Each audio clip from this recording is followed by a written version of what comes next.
women that we have seen come through our doors are just the girl next door who got caught up in something really dark and way out of their control.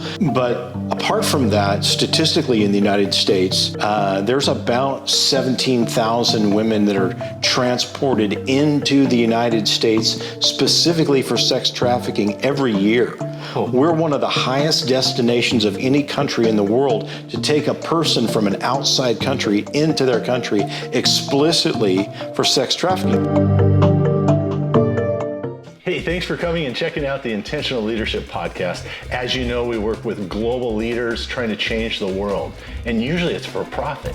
But today, we're with Aaron Newcomb, and with him and his wife are changing the world and trying to eradicate sex trafficking. Engedi Refuge, it's a dark place that these girls, these ladies come in, and the two of them have created a phenomenal program that's changing the way everybody views it. And so today on the Intentional Leadership Podcast, we have Aaron, and he's going to share all about it, the good, the bad, and hopefully the wins too. So welcome, Aaron. Thank you very much. It's great to be here, Graham. Engedi Refuge. Tell us a little bit about that. Tell us a little bit about you and Leah. Sure, yeah. Well, just on the short side of it is Engedi Refuge is a restoration program. So it involves safe housing, and it's designed for victims of sex trafficking. What we did was design something that was way more comprehensive than what we found before. There weren't really solid answers for this kind of need when we first got into it. So we designed something that was very therapeutic and comprehensive in nature, holistic in nature, and it ended up being very successful. But let me tell you about how we got into it. Is that okay? That'd be great. Yeah. So, this was all new to us. I'd never even heard the term sex trafficking back in 2007 and read an article about a serial killer that was targeting prostituted women. And that really woke me up. It was a very dark article about a very dark subject. But what really struck me was the victimization of people in the sex industry, what they call the sex industry, people being classically sex trafficked, people involved in prostitution, and that they are targets for criminals in a significant way. And it shocked me. And we started to avail ourselves of conferences and survivors, people that have been through these kind of experiences, and it was all very shocking. During that journey, over the course of the next several months, as we started talking with our friends and our family and our community, I found out that actually I had a family member that had been sex trafficked in the past. I never even knew that. And the more we talked about this in a public way, the more we found out that people were kind of coming out of the woodwork to say, hey, this has been part of my experience as well. It's been radically debilitating. And so it really fed our concern to meet the needs of people who had been sexually trafficked, experienced prostitution, been in the sex industry in some kind of level, because they were suffering from just debilitating complex trauma in a lot of different components, physical ailments, emotional ailments, social disconnection that just really took them out of the equation and caused incredible harm. And nobody had a good answer for their need. Right. Well, and we had talked about this before, your program being holistic versus some of them were, hey, this is a safe place to sleep tonight. Oh, yeah. Well, but you can't solve a problem overnight. Absolutely. So how long are they there? What is part of that program? Right. That has been kind of a go-to solution that a lot of people have employed. Whether, we want to raise money to give them a night off, like we'll pay for their hotel room. That's still employed by a lot of outreach agencies. There's nothing wrong with that per se, but it's not a solution. It doesn't actually move the needle on their need. Other programs have started up and said, we want to do this for a 30-day program or a 60-day program. What we found was that women are suffering so traumatically. In fact, researchers have found that the trauma and the post-traumatic stress disorder that victims of prostitution and sex trafficking are suffering is twice as bad as those who have been in war and prisoners of war, even state-sponsored victims of torture in war. Prostituted women in the United States or sex trafficked women and girls are suffering twice as much the debilitating trauma. So their need is significant. You're not going to fix that. You're not even going to get down to the real issues in a 30-day assessment center. Now, it's great to have that. you need it. So what we designed is something that could really work. And that is our whole angle is let's serve someone in a way that they really do find restoration. I mean, you really move the needle on their need, and you change their future while you're doing that. So what we designed is something that looks more like about 18 months long. Now it's divided up into different segments, about 3 6-month segments. We call them phases of the program. And they all have different kind of rules and objectives and things that we move them through, but all of it is built to restore their ability to trust, to move into their future with a sense of hope, and to really find a completely different experience when they re-engage community outside of Engedi's ministry. Right. Well, I think that word re-engage too, because they've been engaged in a horrific experience, and they probably Stockholm syndrome, and all sorts of other issues that I'm not even aware of. Absolutely. They have, and then to try and build trust and relationship and community and family has got to be just really overwhelming. Yeah, it is overwhelming for them. I find that there's lots of different needs that they have. Certainly drug addiction and alcohol addiction are part of it, but there's other addictions as well. So they're trying to work with those, and we have a specialist on staff that's working with the addiction component. But really the thing that keeps them in a situation like a sex trafficking, where they're really subjected to a trafficker who's using them and abusing them on a daily basis, is like what you said, it's the Stockholm syndrome. It's a psychological disorder. It is an extreme broken relationship. They don't know how to do relationship. So we do a lot of training on their self-worth and how to manage themselves, create boundaries between them and other people, recognize the toxicity or the usury of someone else, and create some distance with that, to stick up for themselves, to dream about something bigger, to surround themselves with healthy and positive people. These are really practical tools that they need because they've been really psychologically controlled. Most of them don't know that. Even when they come into Engedi's program, they don't really have the terminology that the rest of us do-gooders have. Like, oh, I'm a victim of sex trafficking and I need, trauma counseling. They don't have those words. They don't think of themselves as a victim. They don't know what sex trafficking means, because in their language, in their world, under the experience, it's, I had a boyfriend and he hurt me, or he used me, or he sold me to his friends, and now I can't really function.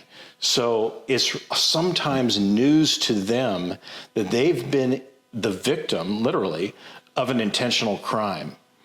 And that's a difficult aha moment for them. That takes them back a little bit, and they have to sit with that for a minute. Our whole staff sits with them through these moments of realization, self-realization, the realities of what they've been through, and the path forward to get out of it. And so we walk with them for months and months at a time. So with these ladies, how many of them are having, has there been something that happened as a child versus older in life, a teenager or an adult? What does that progression look like? That's a great question, and it's different for each one. But we found some sort of a common denominator is a serious family disconnection when they're young. Probably 90% of them don't have a father figure in their life, or the father figure was an abuser. So that's one thing to look at. The other thing is that there are probably 60 to 80% of the women that are prostituted in the United States are coming out of the foster care system.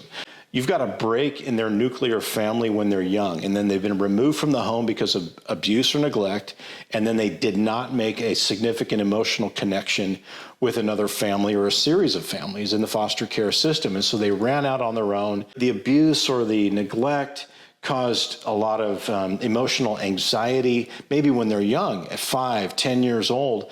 And then that kind of propelled them into a motivation at 14, 15 to actually leave the home. I can make it on my own. I'll find an older guy who'll be my boyfriend, who'll kind of take care of me.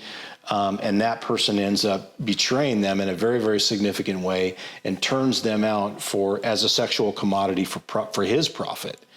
And then they find themselves in a very toxic, very dangerous criminal network, and they don't know how to get out. So of these people, and you're saying it's a broken home, in the United States, because that's really your primary focus, but in the United States, how many are brought in from the outside meaning a different country, versus brought up inside the United States? Yeah, it's a really good question. Most of the women that we have served have been from the United States and United States citizens. I think one was not. So really the women that we have seen come through our doors are just the girl next door who got caught up in something really dark and way out of their control. But apart from that, statistically in the United States, there's about 17,000 women that are transported into the United States specifically for sex trafficking every year. Oh. We're one of the highest destinations of any country in the world to take a person from an outside country into their country explicitly for sex trafficking. That's measured against Amsterdam, Spain, India, Thailand. I mean, places where it's replete and it's really, really bad. Still, United States is a destination for sex trafficking because there is a customer base, and that's very convicting. It's very embarrassing for us as American citizens. Oh, embarrassing is one way. That's sick. Yeah. I can't even imagine that 17,000 young people have been brought in just for that. And then how many are brought up in it every year? Absolutely. And it's just... I can't wrap my head around it. Yeah. So that's part of the reason we're having this conversation. So part of it is so I can understand it better and explain it to others and try and support it. So these women, one of the stories I remember was a boyfriend who nothing seemed nefarious for a year. Right. An entire year they were happy doing things, and then he turned. Yeah. And it got ugly fast. Yeah. And is that are they targeting these women like that, and are they willing to be that patient normally? Yes. What's really shocking is how much money is in it.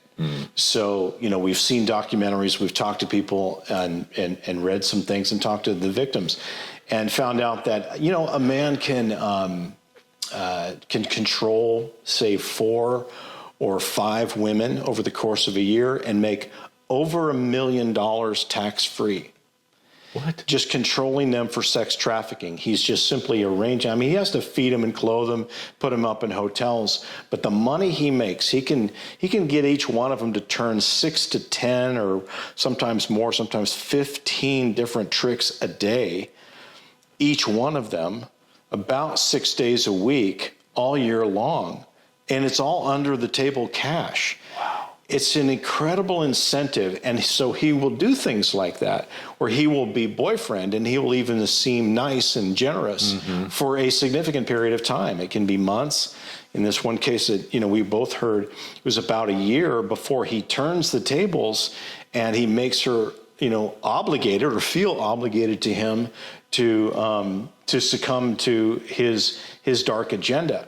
We've had lots of ladies come through our program, and they really thought they were their true girlfriend. They knew that maybe he had a pimping sort of relationship with other women, but not them. And then he turned on them. Their ability to believe the lie is rather disturbing.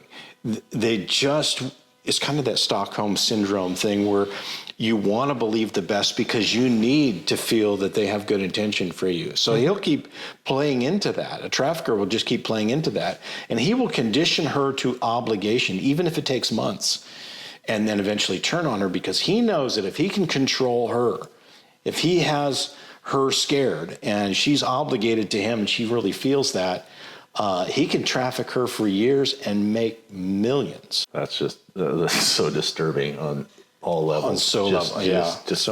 To think as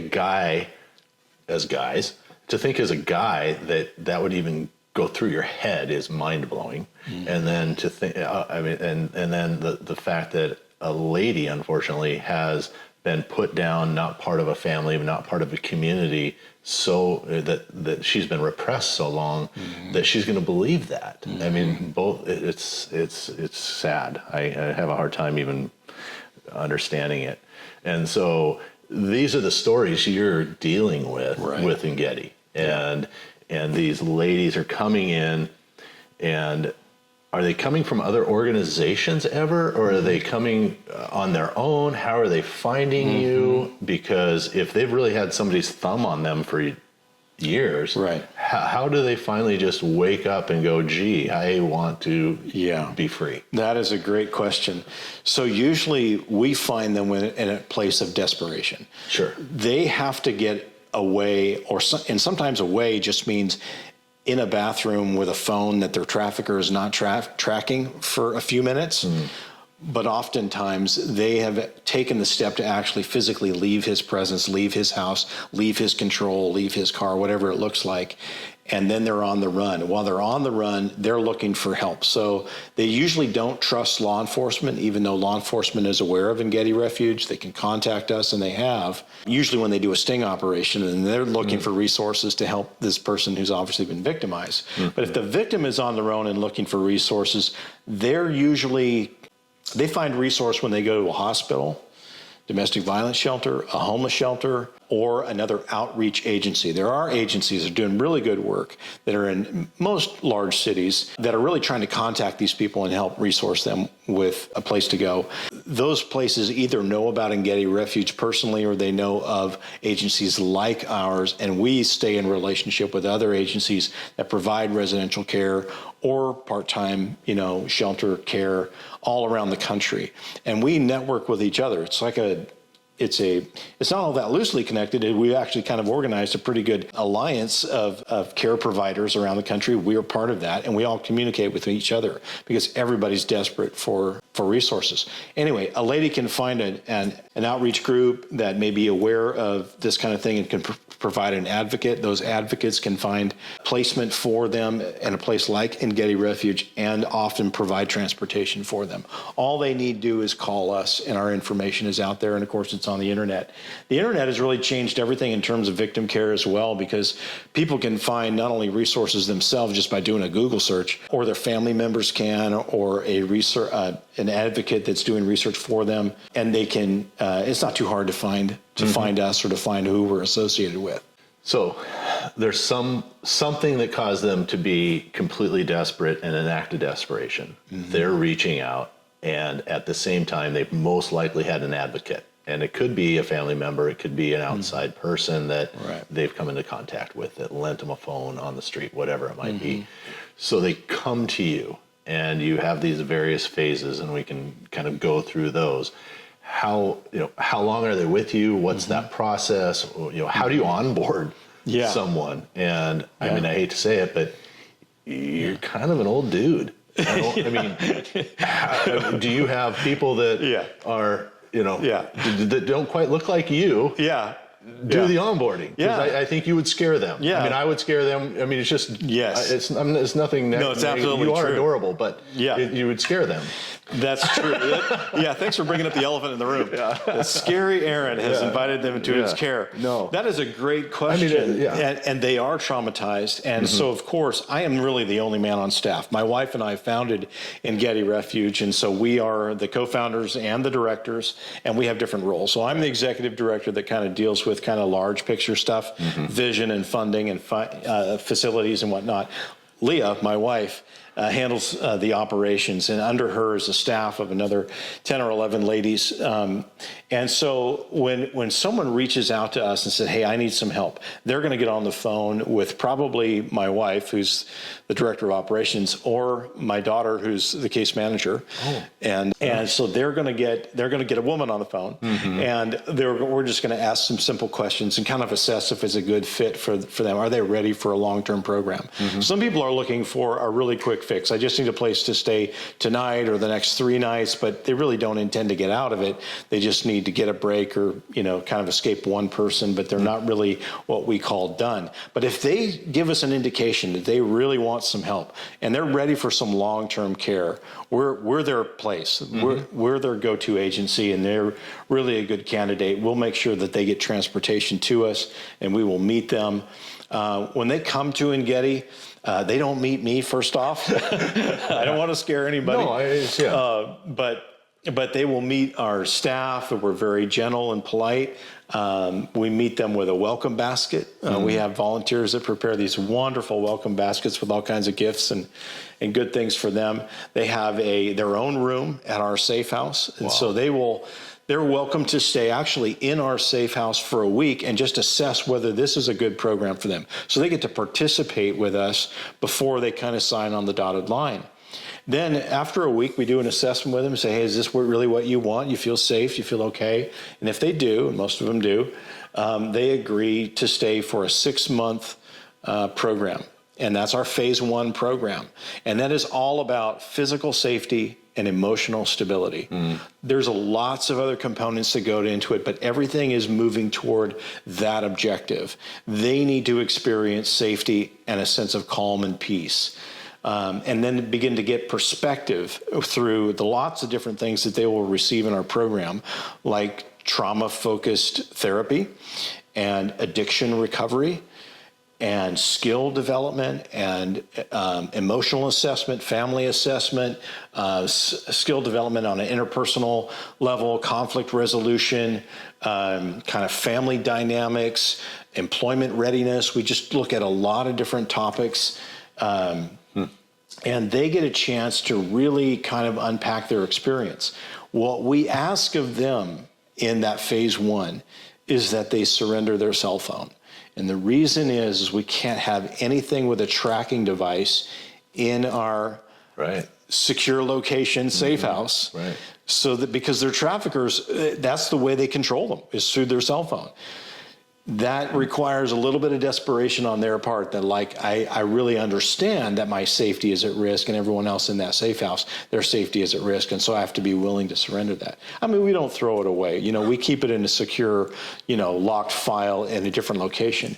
But they have to be willing for that, and they have to be willing to kind of live in a communal situation where, it's a beautiful home, it's a spacious home. They get their own bedroom.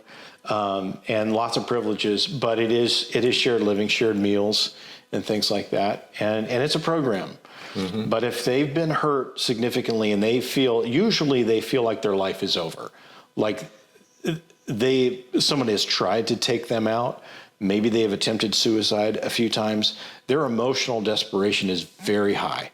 And we are there to really receive them as a safety net and to really help them feel safe and comfortable before they even begin to envision what does life look like outside of this, and how can I rebuild my life different, and how can I avoid that criminal element, going forward. So, well, even though it's communal, they most likely, I would imagine, be in a communal and or homeless and or some other not ideal living situation anyway. True. So your beautiful home could still be safe. It could still be inviting. And it's nicer than any place they've ever stayed, but they have to do it sober.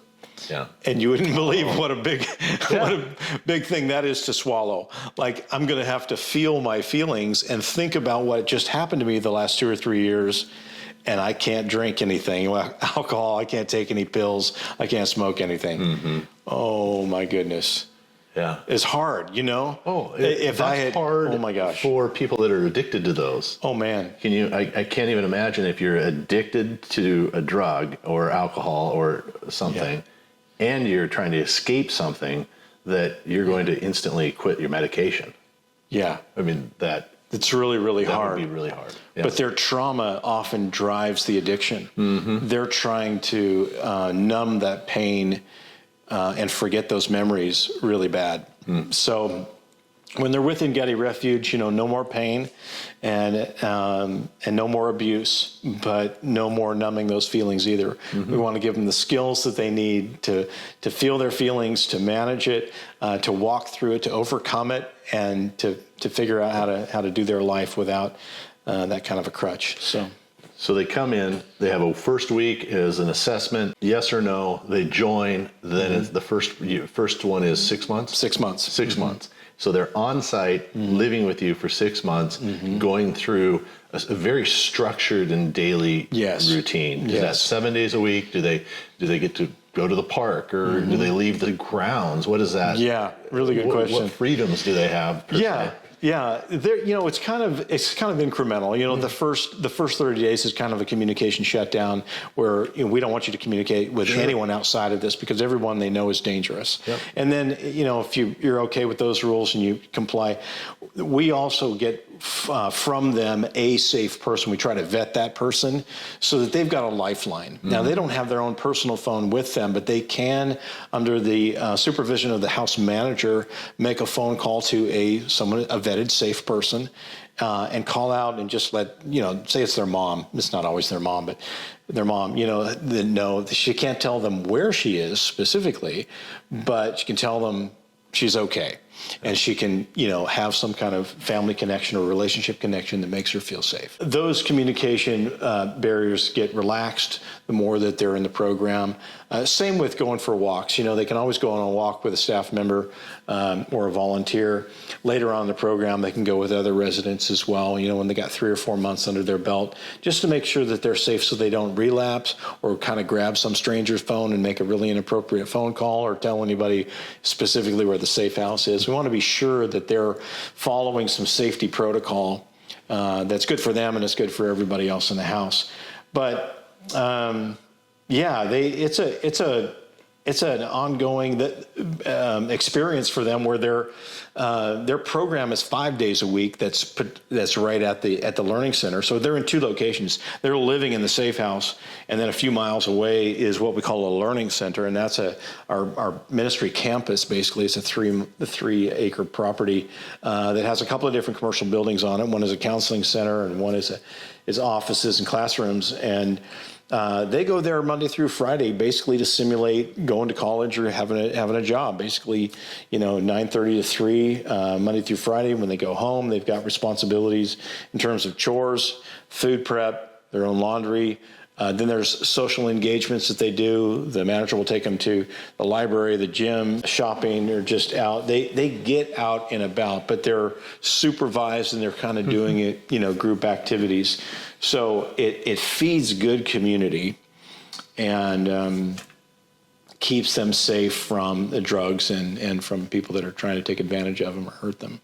Yeah, I think that you need that. You have to extract them. Mm-hmm. We talked about where people go to great lengths to, from Florida to Washington to Connecticut, just because they need separation, because it may not be the mom that's the one they can talk to. Exactly. It may not be dad. It may not be, and so, and with that, how do you vet? That's got to be challenging on your side because, it's hard to know because you're kind of going on mostly hearsay. They tell us this person is safe. We ask a few follow-up questions to try to discern, if that's true. Again, we leverage their desperation.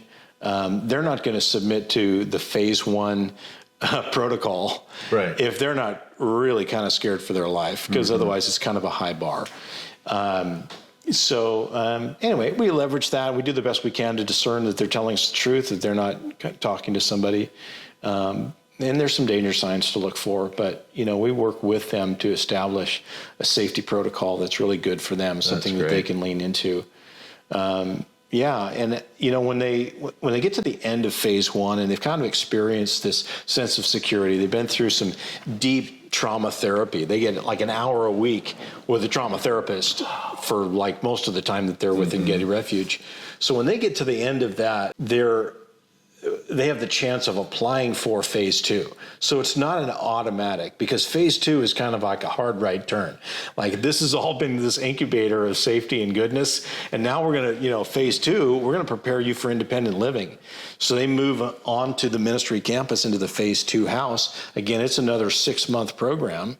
The curriculum changes. It's really kind of goes a little deeper and harder into their addiction issues, codependent relationships, and then a hard preparation for college and vocation. And then so that they get to really exercise and get mentored through time management, money management, sobriety management, relationship management, all these really interesting components of their life, all with the goal of we're going to get you into independent living. You're going to step out 6-8 months from now. You're going to step out on your own and be ready for that. to bear that responsibility. You're going to have your phone back in phase 2. You know, you can call the wrong people if you want, but you're going to have to talk to us about how that feels. You know, how uncomfortable is that? So yeah, phase 2 is interesting, and it puts a little more pressure on them. Can you? I mean, I don't. Can you? If you give them the phone back, are you able to like disengage the tracking piece, or are they then now findable again? How does? Yeah, that's a great question. That just seems like you need to you need to swap out the phone and go to the phone company and say, hey, look, I need a new one. Yeah. When they get into phase 2, they don't get their phone back. Ah, okay. They get an Engedi phone back. They get a phone. Got it. Okay. And it's a simplified phone. It's not the full thing. It's not the latest phone. iPhone. Yeah. Seriously, we've done flip phones, and we kind of slowly work them into this. You know, you can call and you can text, but you can't internet anything or search anything you want. You can't. Okay, that makes more sense. And it's a clean slate. There's no old phone numbers on there and whatnot. So we kind of start with that because we really want them to feel what it's like to manage that kind of temptation. And it's huge. I mean, social media, it's a big player in the whole sex industry. So they've got to figure out how to figure that out. And we're there walking with them through that transition and trying to teach them how to keep themselves safe. So we do that with a really simplified phone for the first few months, and then they can transition to a smartphone. But it's not their smartphone. They don't really get their own phone back that they came with, which is really a bad idea, until they are ready to graduate the program. Okay. And do any of them even want it at that point? Usually not. Yeah. I mean, I would hope that if they've made it 12 months, 18 months, that they're like, yeah, I don't want that thing. No. Yeah. Okay. Yeah. Wow. So phase 1. Phase 2 is the hard right turn. We're learning how to balance a checkbook. We're learning that you need to go to find a job, and then after 6-8 months, they apply again. Well, first off, how many in phase 1 that apply for phase 2 don't get into phase 2, and then once they do finish phase 2, what's phase 3 look like? Yeah, it's really good. So there's kind of a attrition rate, I suppose, but you know, of the people that come into phase 1, not everyone graduates phase 1. Some just leave after, you know, a couple of months. They're just like, this is great, but it's not for me or whatever.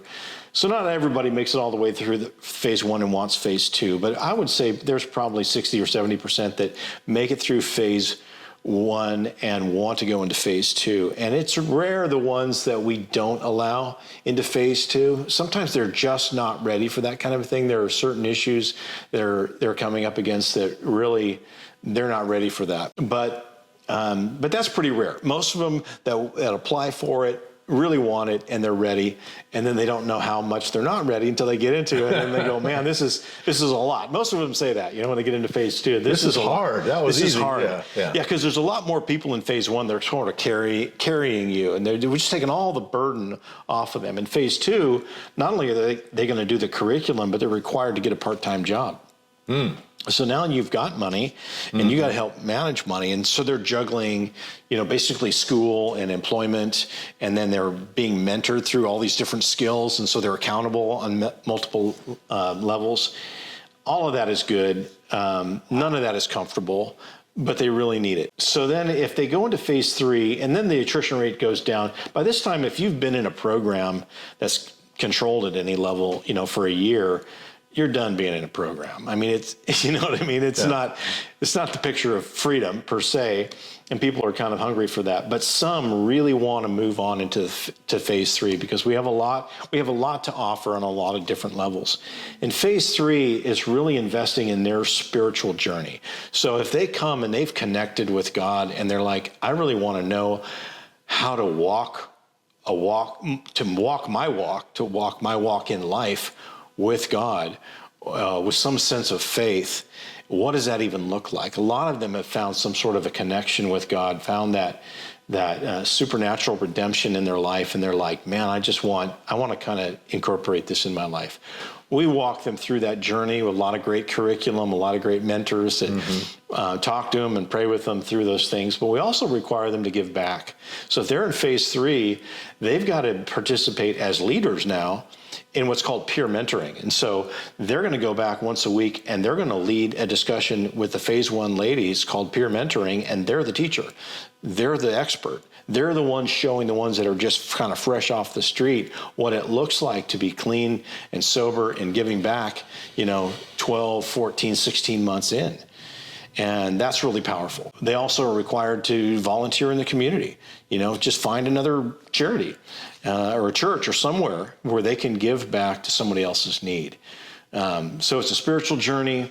And all of the things that applied in phase 2 are still applicable, just accountable for financial management, sobriety management, and all that kind of stuff as well. So it's a variety of ways that we get to help, and it's a joy just to meet them in all of those needs. Mm-hmm. We really believe that people are body, soul, and spirit, and they need help and assistance in all of those levels.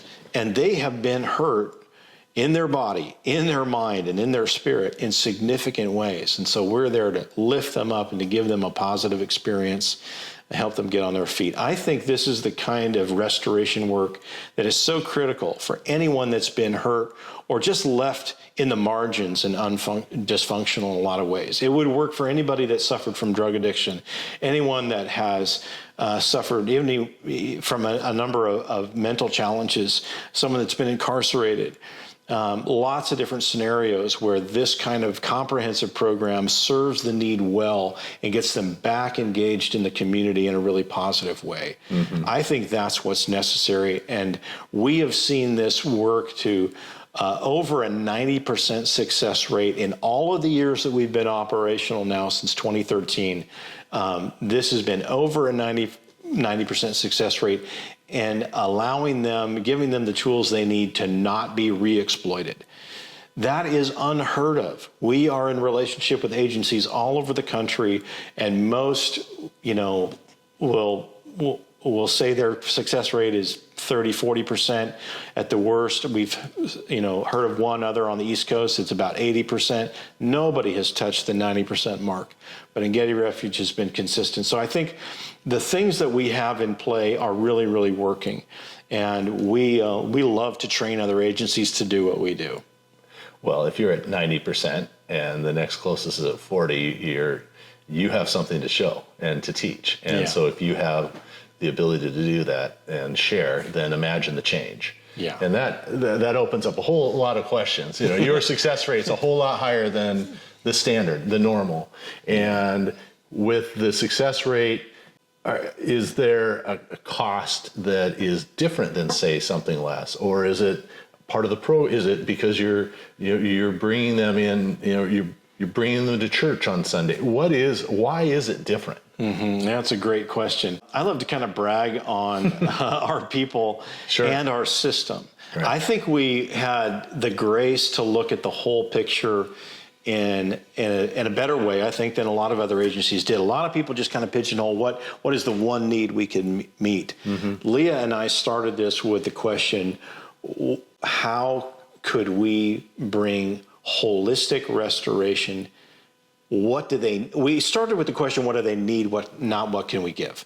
What do they need? Not what can I give? We didn't have enough at any level to supply all their needs. We're just not that smart. We're not that rich. We don't have any people. And we found that if we committed to what they need, God brought in the rest. He brought what we could not supply out of our own resources. He brought property and people and finance and expertise that we didn't have. And we were able to kind of make this work by just looking at the holistic nature of their needs. So if they need a place to stay, they come, they don't have any money, they don't have any clothing, they don't have any property. So can we provide property? On that property, is there a comfortable, safe place to live and sleep? And yes, we found a way to make that work. clothing, food, medical attention, yes, we found a way to make that work. Okay, they come with, just incredible psychological torment and emotional damage. Okay, who can take care of that? Well, they need trauma therapists, not just a family counselor, they need a trauma counselor. Right. Yeah. Okay, so that's not my expertise. I don't have that degree. I wouldn't even know where to start. But we found people that did, who joined us, partnered with us, and served us well, serving their needs. Addiction stuff, we just looked at every component, all kinds of training in personal assessment and interpersonal skill development, conflict resolution, all manner of things, spiritual things and practical things across the board, and said, let's try to meet every need, and let's do it for a long period of time. Other agencies that we've seen, and all of them really good people doing really good work across the United States, have usually said, well, let's do one or two pieces of that, and let's do it for a short amount of time. And we said, let's do all of that, and let's do it for a long period of time. And I think that's why we have success.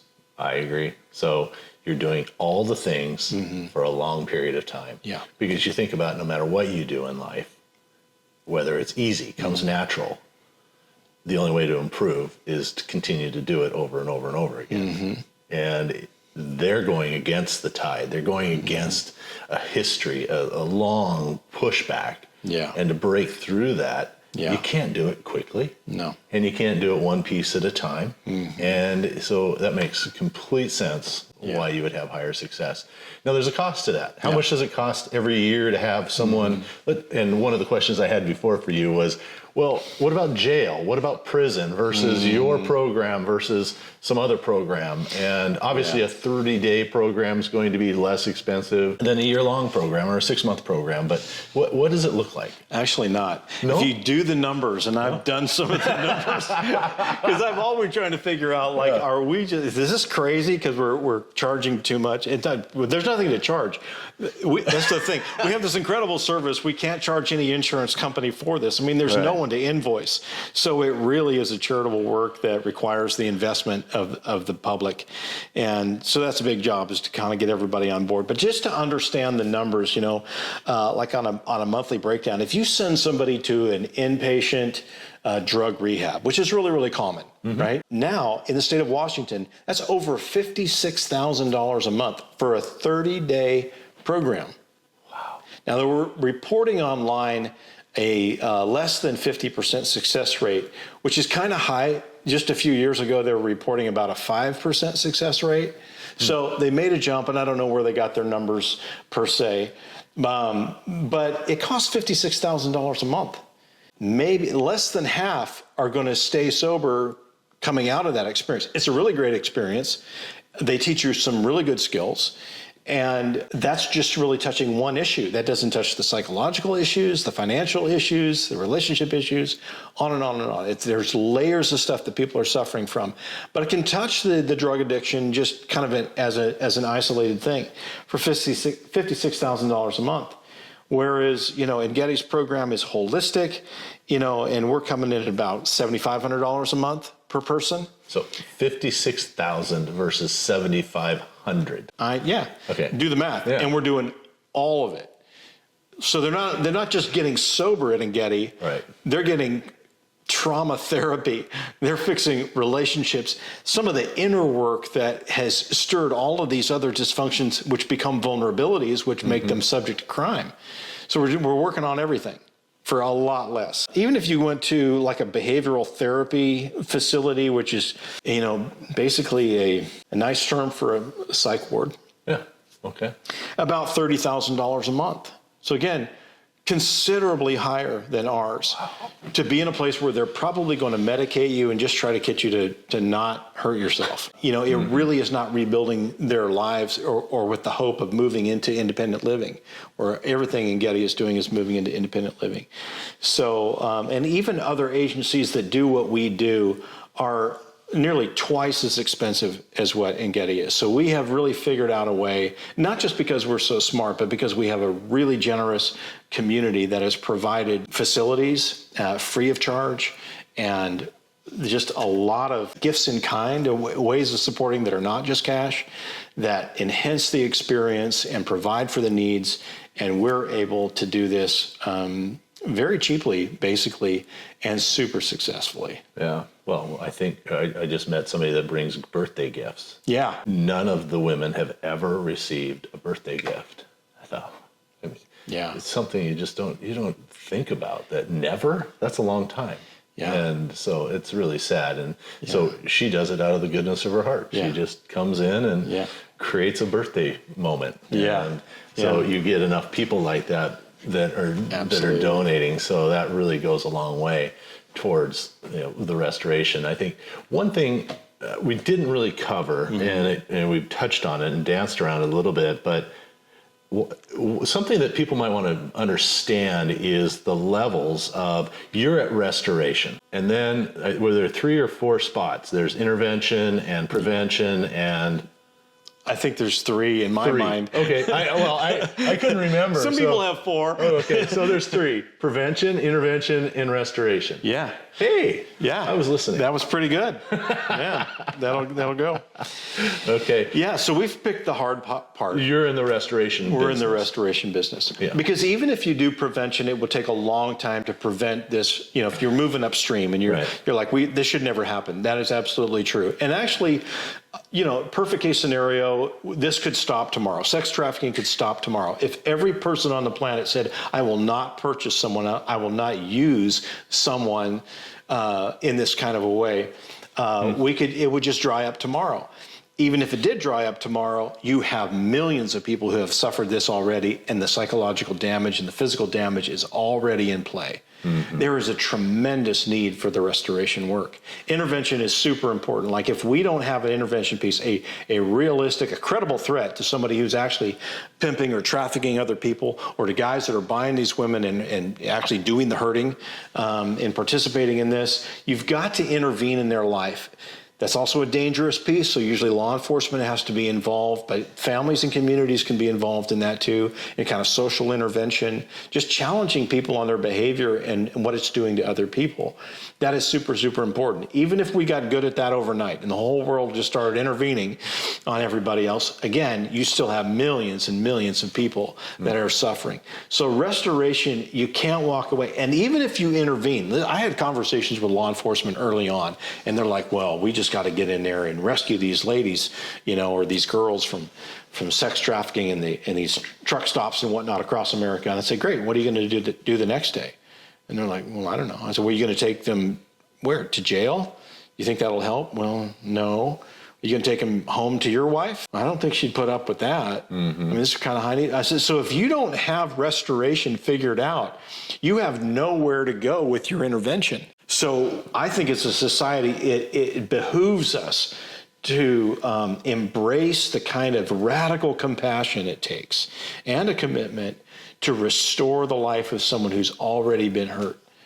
I think we have to move. If we give in to the callousness of not responding, or what people have traditionally done is basically blamed the victims for the crimes committed against them, in the prostitution equation and sex trafficking, that's been very, very common, then we play into the fact that they will not ever find healing.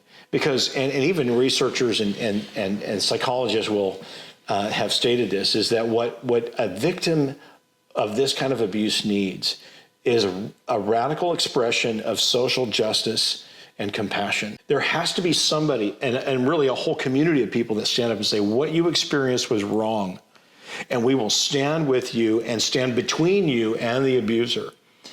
And now what you need is to experience social and emotional safety. And we will do everything in our power to protect that and to speak into your worth apart from those experiences. If we do not do that as a community and as a society and as a nation, then we relegate people to sort of institutionalized pain. Wow.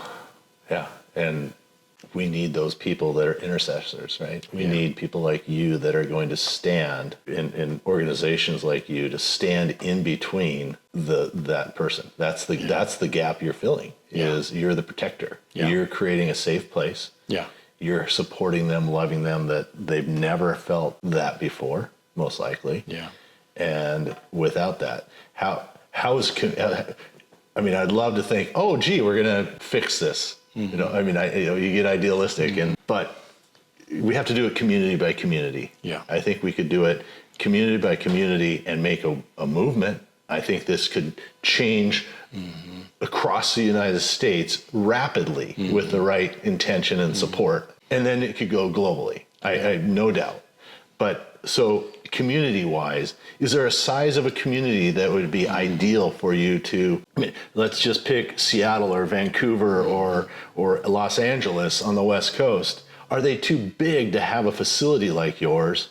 And do we need to extract them from those facilities and put them somewhere a little smaller? The mm-hmm. Spokanes or the I don't know where else. Mm-hmm. some mid-sized, smaller communities even. Yeah. To separate them from the bad, or does it matter? Yeah, in some ways it matters. In some ways it doesn't. There's need for this in every community. Even a lot of research has been done in Seattle over the last many years, and a previous prosecuting attorney estimated that about 4% of the male population was seeking to buy someone for sex every single day in King County. His demographic, that he was studying was the sex trafficking that was happening in King County. That was to the tune of about 40,000 men a day were seeking to buy someone for sex.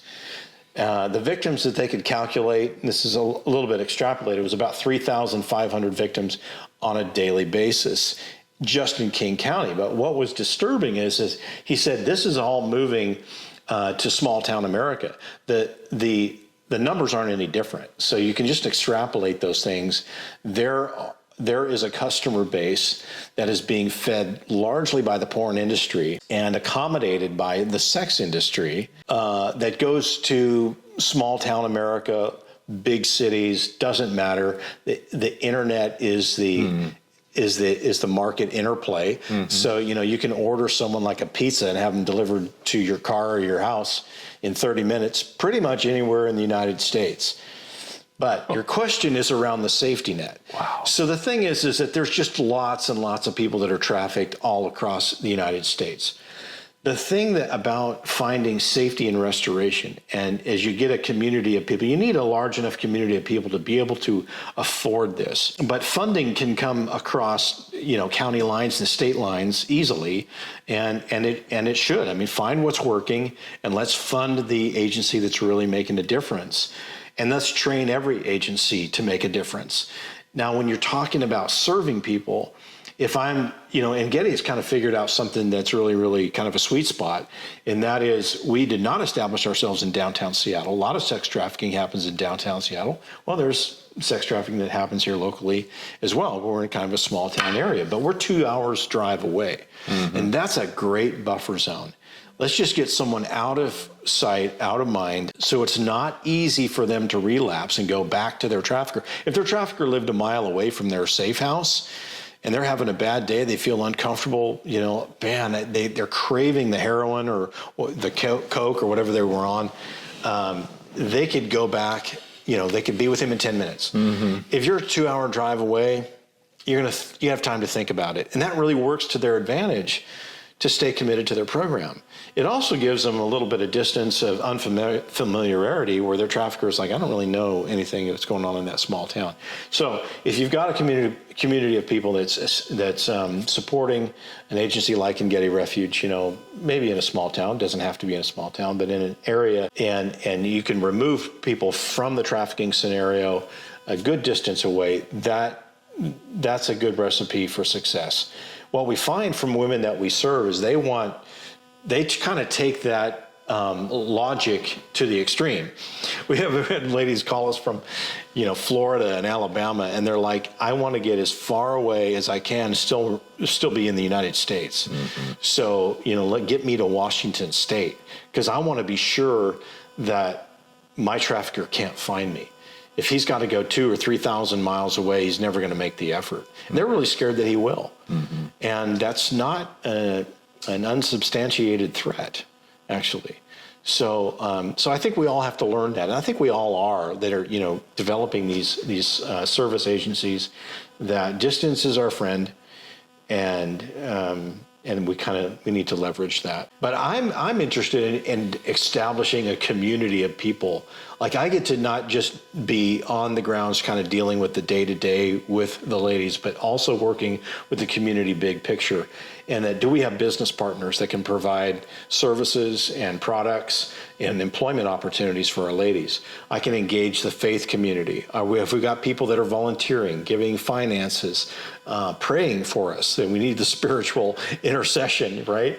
And just talking to individual people and people in different circles, in the education department, that school facilitators have this information to keep people safe, or at least to keep an eye on people, that families are informed and they've got what they need, and that everyone feels like they've got a piece and a way to partner with an agency like Engedi Refuge. And I think we've got a wonderful community in this area that has banded around Engedi to finance it, to serve in a variety of capacities. It's really kind of exemplary. Mm-hmm. I think this is doable in any county, in any place in the United States, and really needed. Right. So with that, I think that one of the things that we talked about, not only you need funding for your own, we need funding for Engedi to support the mission. Yeah. That's first piece. And it can't go, unsaid. Mm-hmm. However, if we could find funding from outside sources, outside the community, or communities that want to learn, grow, and build their own Engedi, mm-hmm. and make it work in their own community, mm-hmm. those would be the people we want. Those are the people we want to communicate with, we want to talk to. We want them to fund it and also, kind of find the business communities and rally that community together mm-hmm. to do it. And this is everywhere, like you said. Mm-hmm. It's not an isolated issue. It's not, but it's not here or there. Mm-hmm. And this doesn't bring any additional risks to the community mm-hmm. either. That's I think that needs to be clear. Oh, yeah. People, I don't want that. It's like, mm-hmm. it doesn't cause any additional risks. Mm-hmm. So if we can find people mm-hmm. to fund Engedi, but also to fund your work to help mm-hmm. others, because you can't do this mm-hmm. and continue to raise money for Engedi and then go and help the other communities. I think there's a there's a piece, not only a time issue for you, right. but a money issue. Yeah, and so absolutely. I think that finding people that would be willing to support mm-hmm. that. Yeah. And if they could pay you to go teach someone else, that would go a long way. Yeah. And that could help with the whole mission. Yeah, so absolutely. What would be the best way for people to do that? How would that look? Yeah. Great question, and one that we need answers to. And I'll just kind of speak to the audience at this point. But, we lean into partnerships. So there are personal partners, people that are concerned about this issue, that just want to partner with Engedi Refuge. They see that we're implementing an answer and they want to be a part of that. So they give financially on a monthly basis, quarterly basis, annual basis. And we just consider them personal partners. Business partners is another category. Businesses that want to leverage the resources that they have to resource Engedi Refuge, products, services, employment opportunities for the ladies that we serve, matching donations with their employees, kind of engaging other people, and they can kind of participate with that generous giving there. We need faith partners, churches and nonprofit agencies that are just kind of part of our spiritual makeup, and they want to give financially out of their own conviction to help the poor, and partner with us in spiritual levels. And volunteering is a wonderful way to do it. But also, we lean into private foundations. We need agencies that are developed for this kind of charitable work to kind of focus their resources on agencies that are making a difference in the arena that they're trying to make a difference in. And Engedi is making great strides within this restorative work for victims of sex trafficking. Super needed within the United States, way underserved demographic, and it really flows into lots of different agendas, especially when you talk to foundations about helping women, helping the poor, helping the uneducated, vocational development, educational development, relationship restoration, fighting the whole industry of sex trafficking by taking people out of the equation and helping them stay out of the equation, self-empowerment, touches just lots and lots of wonderful issues, and that's exactly what we do. So we need people that have a management responsibility in a personal or private foundation world as well. We need funding. It's never a given. We don't have an endowment that underwrites Engedi Refuge. Would love to have that. Maybe somebody has resources to that end. But we want to keep what we have going and kind of a well-oiled machine. But beyond that, as Graham said, is we really want to train other people. We have a great vision, and we've already done this to some extent, but my wife has developed all the curriculum that we use, and then just examining the format and the modality of what Engedi uses and has been successful to teach others to do the same. It's really not rocket science. It's compassion, and it takes a high level of commitment, but it's all very doable. And especially when you look at a community, and if everybody's got a little piece to bring, it works. Mm-hmm. And we would love to show people how to do it. There's a lot of people out there that are have come to us, they're really concerned, man, I really want to be able to do what you do or something like what you do.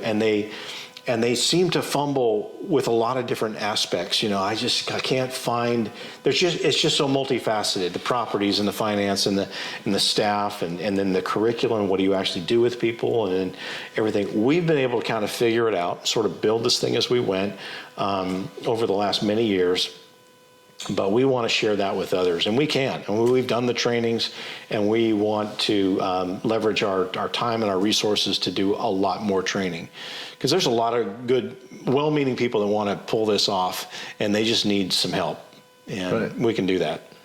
They need a community. They need a community. We all need to be coming together as a community to support the cause. And that could be in each, if they're having problems finding a property for it, you've been there, done that. You can guide them and help them.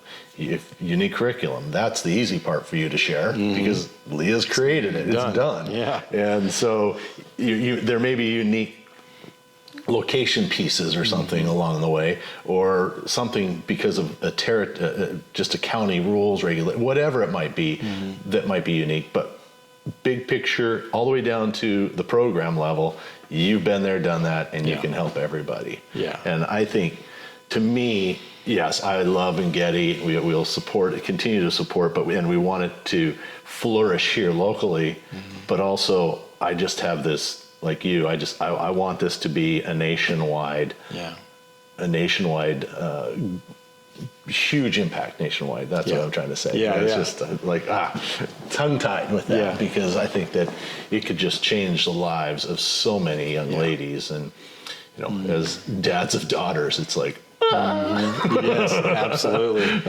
There's a little added. That seems to be the real key, is sometimes just asking men and women to think of their daughters and go, what if this was your daughter that got caught up in this? What would you want to do? And that really kind of gets them over the hump of, gosh, I don't know if I should really invest in someone else. This sounds really messy. Well, it's messy for everyone. And it really floored me to find that I had a family member that had experienced this years ago, and I never knew it. She could never just come out and tell me. And even when she did, it was so unbelievable in my mind. It was just like, I can't believe, I'm concerned about this other person. But we are all about 1 or 2 degrees away from this happening in our inner circle. It is a surprise to most of the people that are in it, or their extended families or circle of community. I can't believe this happened to her. And we're helping that girl, that woman that got caught up in something really, really dark. And it's imperative that we as a society help. So it's doable. We're here to train and make it happen. So Yeah, and it's really easy to kind of find all the details about Engedi.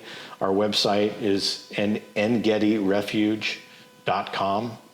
Engedi is Engedi, refuge.com. You'll find pretty much everything you need to know there, and the contact information is all there, and donating is very, very simple through the website. So. Yeah, well, thanks. That was my next thought is how do we get a hold of you?